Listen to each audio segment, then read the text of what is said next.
Baik, Assalamualaikum warahmatullahi wabarakatuh. Berjumpa kembali dengan saya, Ibu Dewi Daningsih, pada video pembelajaran untuk mata kuliah pengantar akuntansi. Nah, di video pembelajaran kali ini kita akan membahas mengenai buku besar pembantu utang dan juga piutang.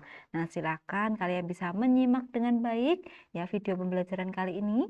Jika nanti ada yang ingin ditanyakan terkait dengan materi yang sudah disampaikan di dalam video pembelajaran, kalian bisa menanyakan melalui kolom komentar di Siakat maupun melalui grup WhatsApp yang sudah tersedia.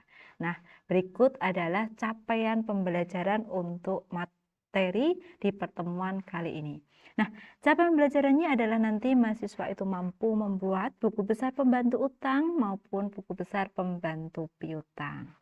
Nah, untuk buku besar pembantu sendiri, di sini nanti bisa dibagi menjadi dua.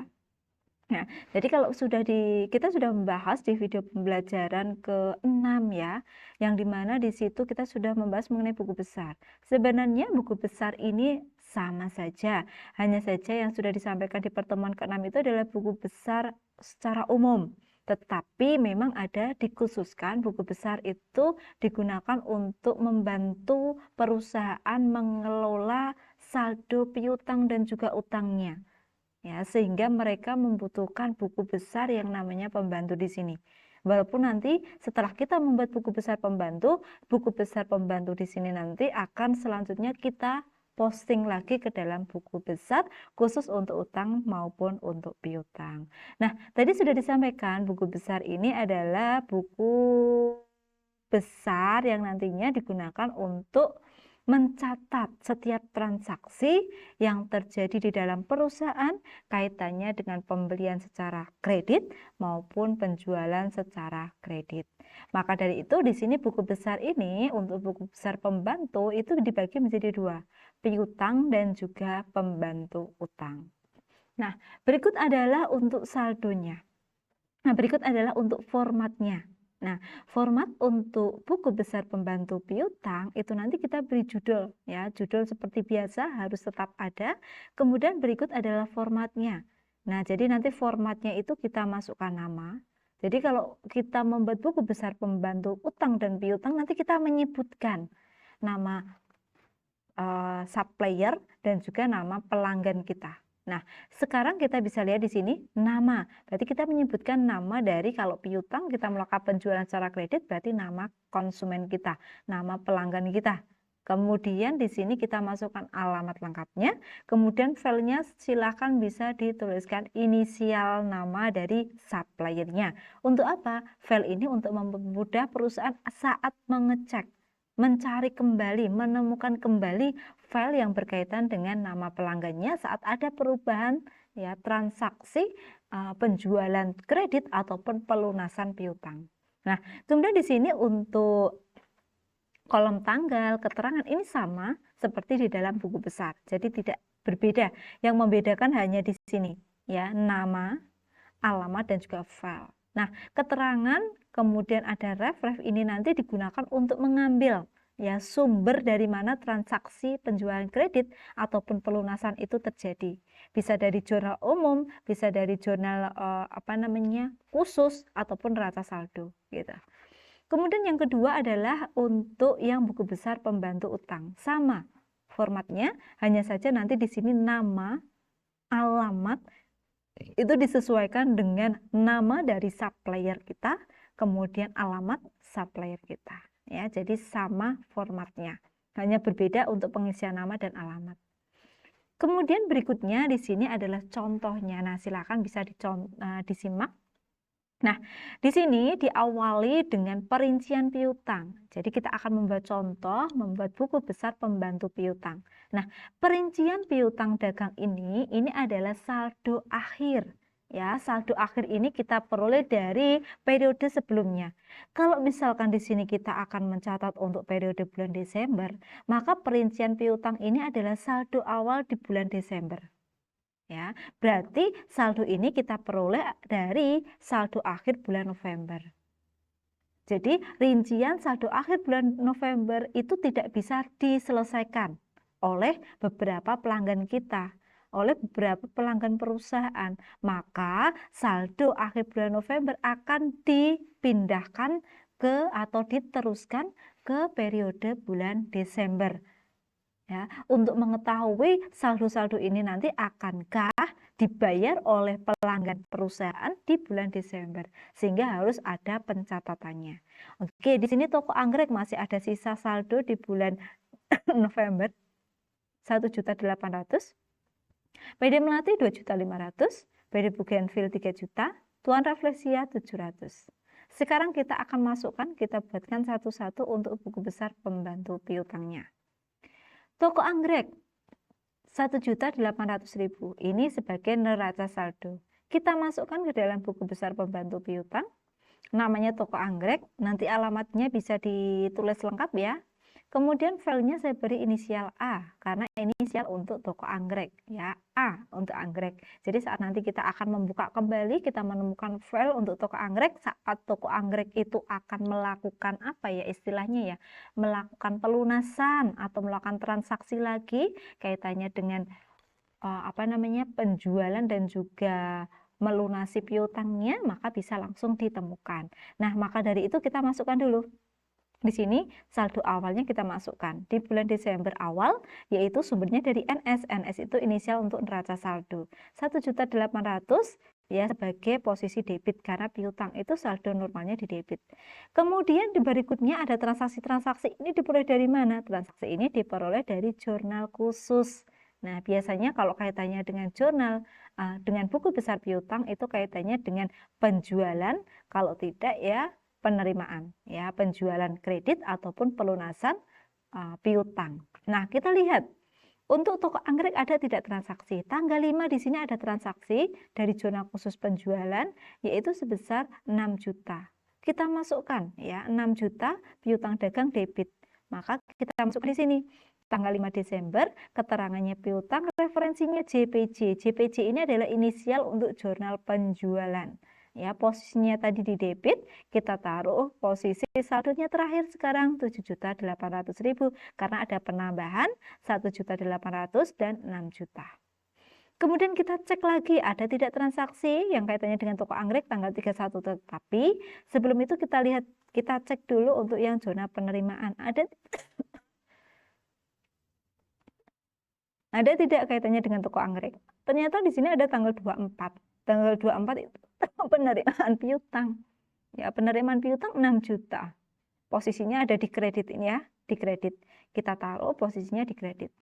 Tanggal 24 pelunasan, referensinya dari jurnal penerimaan kas. Ya, di sini tadi ya, jurnal penerimaan kas. Kemudian kita masukkan. Kita masukkan inisialnya untuk penerimaan kas itu JPN. Nah, posisinya di kredit, maka akan mengurangi saldo yang posisi debit 1.800.000 sisanya. Kemudian kita lihat lagi di jurnal khusus penjualan. Tanggal 31 ternyata di sini ada toko anggrek lagi melakukan penjualan kredit sebesar 7.500.000 di posisi piutangnya di debit. Kita masukkan.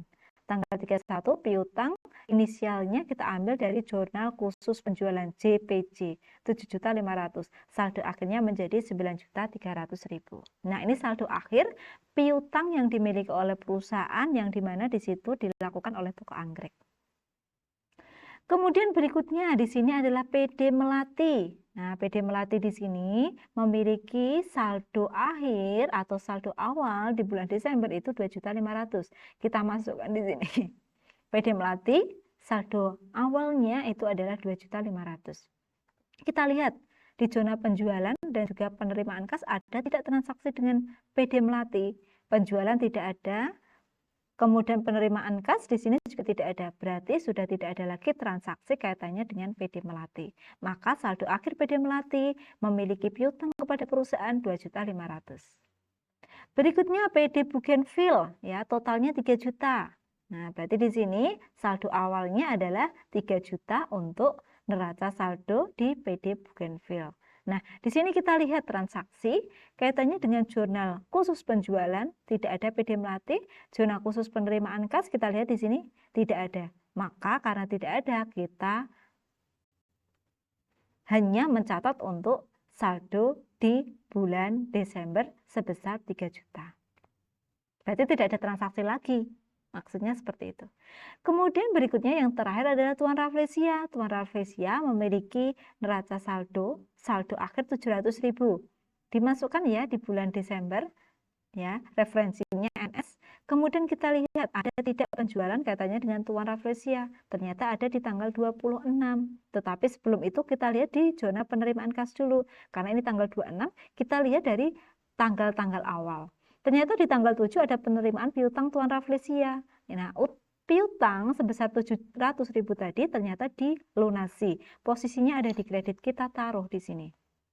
Tanggal 7, pelunasan diperoleh dari jurnal penerimaan kas atau inisialnya JPN dengan posisi di kredit, yaitu sebesar 700.000. Ini ya, 700.000 di sini posisinya kredit, yang ini debit. Nah, kita sesuaikan. Nah, tinggal kita masukkan. Sekarang saldonya 0. Kemudian kita lihat lagi. Ternyata ada zona penjualan khusus, itu tanggal 26. Tuan Rafflesia membeli kepada perusahaan atau perusahaan menjual kepada Tuan Rafflesia 3.600.000, piutangnya ada di debit. Kita masukkan di sini. Piutang ya, yang dimana di tanggal 26 dilakukan oleh Tuan Rafflesia, yang kita ambil dari jurnal penjualan. Kita beri inisial JPJ 3.600.000. Nah, total saldonya sekarang 3.600.000. Kita lihat ada tidak retur. Nah, selain zona penjualan, selain zona penerimaan kas ada juga retur. Nah, retur ini adalah dicatat ke dalam jurnal umum. Kita cek ada tidak kaitannya dengan Tuan Rafflesia. Ternyata di sini ada tanggal 27, Tuan Rafflesia ternyata meretur barang yang mereka terima dari perusahaan untuk dikembalikan karena barangnya itu tidak sesuai. Nah, maka nanti di sini ada sebesar 1.600.000 di posisi kredit yang harus dicatat. Oke, kita masukkan di sini tanggal 27 ada retur. Sumbernya dari jurnal umum, kita beri inisial JU, totalnya adalah 1.600.000. Jadi saat ini total saldo yang dimiliki Tuan Rafflesia adalah 2 juta. Kemudian kita cek lagi, ada tidak transaksi jurnal khusus, penerimaan dan juga penjualan kaitannya dengan Tuan Rafflesia. Nah, ternyata di sini untuk zona khusus penerimaan kas ada penerimaan faktur tanggal 26 ya dari Tuan Rafflesia tanggal 30 sebesar 2 juta. Ya, piutangnya dilunasi di posisi kredit, kita masukkan. Berarti di sini tanggal 30 pelunasan di mana referensinya dari JPJ, jurnal penjualan, kemudian di sini kita masukkan saldonya 2 juta sehingga saldo akhirnya menjadi 0. Nah, itu adalah contoh untuk buku besar pembantu piutang. Nah, kalau sudah, sekarang tinggal kita masukkan, kita buatkan daftar saldo piutangnya. Tadi toko anggrek saldo akhirnya 9.300.000, PD Melati 2.500.000, PD Bougainville 3 juta, dan Tuan Rafflesia 0. Sehingga total saldo akhirnya sekarang menjadi 14.800.000. Nah, saldo akhir ini nantilah yang akan kita masukkan ke dalam buku besar umumnya, yaitu di dalam buku besar piutang. Nah, di dalam buku besar itu kan ada piutang usaha. Nah, itu kan kita tidak tahu itu piutang pelanggan siapa saja. Nah, dengan adanya buku besar pembantu piutang, perusahaan bisa mengetahui total dari piutang dagang perusahaan sebesar 14.800.000 ini, rinciannya adalah dari toko anggrek, PD Melati, PD Bougainville, dan Tuan Rafflesia. Dan nanti bisa dicocokkan sesuai atau tidak buku besar piutang dagang dan juga buku besar pembantu di sini. Saldonya sama tidak? Kalau tidak sama berarti perlu untuk dikoreksi gitu. Nah, itu untuk buku besar pembantu piutang. Berikutnya adalah untuk yang buku besar pembantu utang. Sebenarnya sama saja ya. Yang penting di sini kita harus tahu dulu ada tidak ya saldo utang di periode sebelumnya.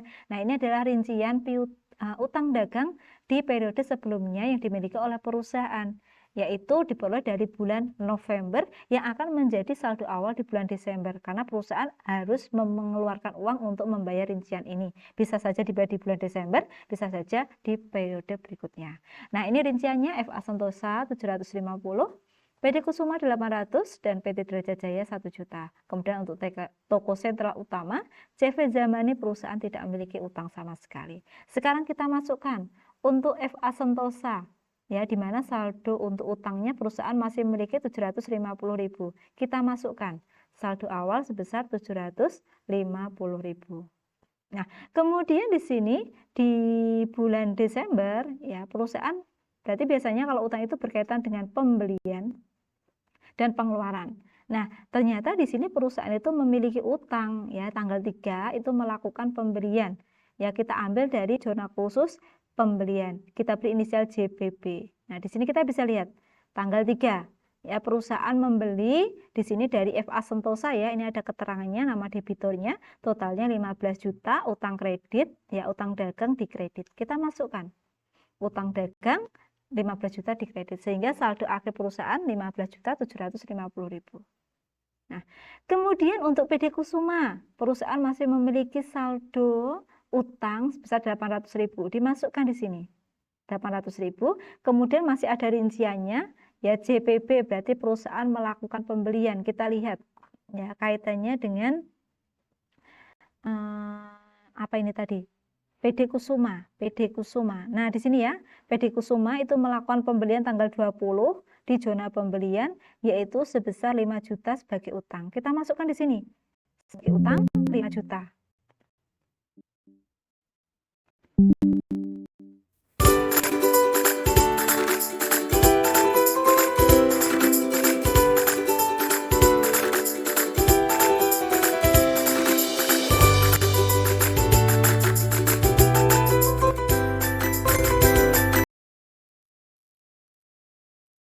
Nah, kita masukkan sebagai utang ya, yaitu sebesar 5 juta di posisi kredit.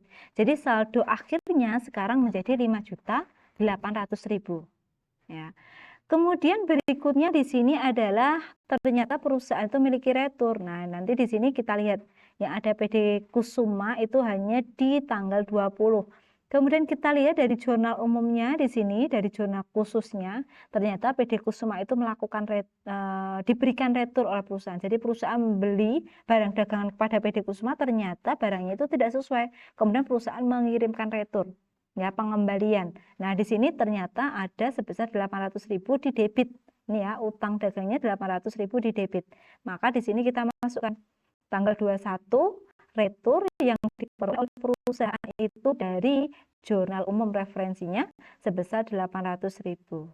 Nah, di sini saldo akhirnya menjadi 5 juta. Nah, ternyata di sini ada di pengeluaran kas, kita cek lagi. Di dalam pengeluaran kas itu ternyata perusahaan itu memberikan pelunasan. Nah, di sini ya kita lihat PD Kusuma. Nah, ini di tanggal 30. Tanggal 30 PD Kusuma itu membayar faktur. Berarti melunasi utangnya. Ini ya. Utang di posisinya itu debit. Ya, di debit utang sebesar 4.200.000. Kita masukkan di kredit ya, yang dimana kita ambil referensinya dari zona penerimaan, zona pengeluaran kas, diberi inisial JPK ya untuk pengeluaran kas. Maka nanti di sini ketika kita masukkan posisinya di debit, maka akan mengurangi saldo akhir 5 juta tadi. Sekarang perusahaan masih memiliki utang sebesar 800.000 kepada PD Kusuma. Kemudian berikutnya di sini adalah untuk yang PT Derajat Jaya. Perusahaan masih memiliki utang 1 juta dimasukkan sebagai saldo awal. Kemudian kita cek lagi di dalam jurnal pembelian apakah ada yang dimana perusahaan itu membeli barang dagangan dari PT Derajat Jaya.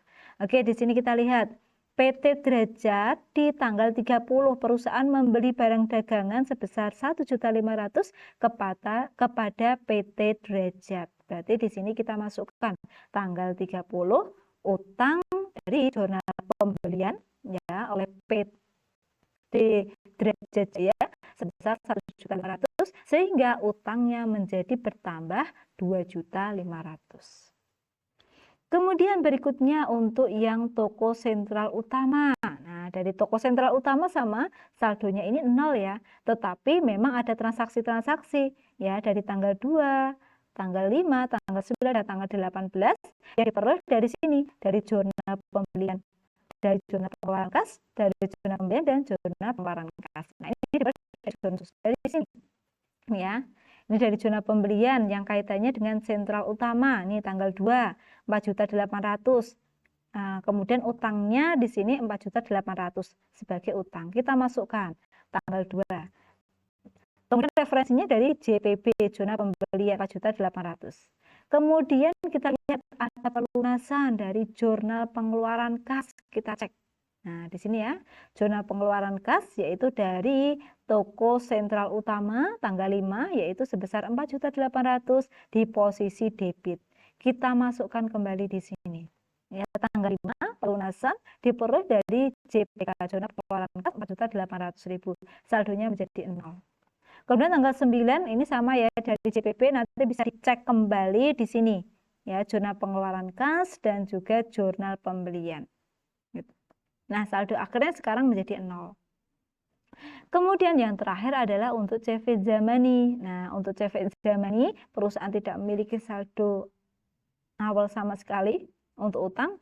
Kemudian ini adalah proses-proses dari informasi dari zona khusus di sini. Nanti kalian bisa lihat ya dari zona pembelian ya kaitannya dengan CV Zamani ini ya di tanggal 16 dan tanggal 31 di sini sudah saya masukkan ya tanggal 19 dan tanggal 31.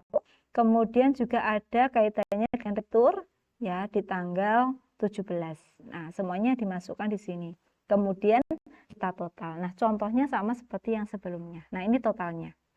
Kalau sudah selesai semuanya, tinggal kita buatkan saldo. Ya, daftar saldonya tadi FA Sentosa masih memiliki utang sebesar 15.750.000 kepada PT Kusuma 800.000, kepada PT Derajat Jaya 2.500.000, kepada toko sentral utama sudah tidak ada utang, saldonya 0, dan kepada CV Zamani perusahaan masih memiliki utang 4 juta. Jadi total utang perusahaan adalah 23.050.000. Nah, ini nanti akan kita posting ke dalam utang usaha di dalam buku besar umum. Nah, nanti bisa kita cocokkan. Kalau kita lihat di buku besar umum itu kan hanya akur utang usaha. Totalnya misalkan 23.050.000 tanpa kita ketahui rinciannya. Nah, dengan buku besar pembantu utang kita tahu rinciannya. Ternyata untuk FA Sentosa perusahaan masih memiliki utang 15 juta sekian. Untuk PT Kusuma perusahaan masih memiliki utang 800.000 dan seterusnya. Nah, itu adalah contoh dari pembuatan buku besar pembantu piutang dan utang yang bisa membantu perusahaan untuk mengelola utang dan juga piutangnya. Baik, itu yang bisa saya sampaikan untuk pertemuan kali ini. Silahkan nanti jika ada yang tanyakan seperti tadi yang sudah disampaikan, bisa ditanyakan melalui media yang sudah tersedia. Akhir kata dari saya, wassalamualaikum warahmatullahi wabarakatuh. Terima kasih.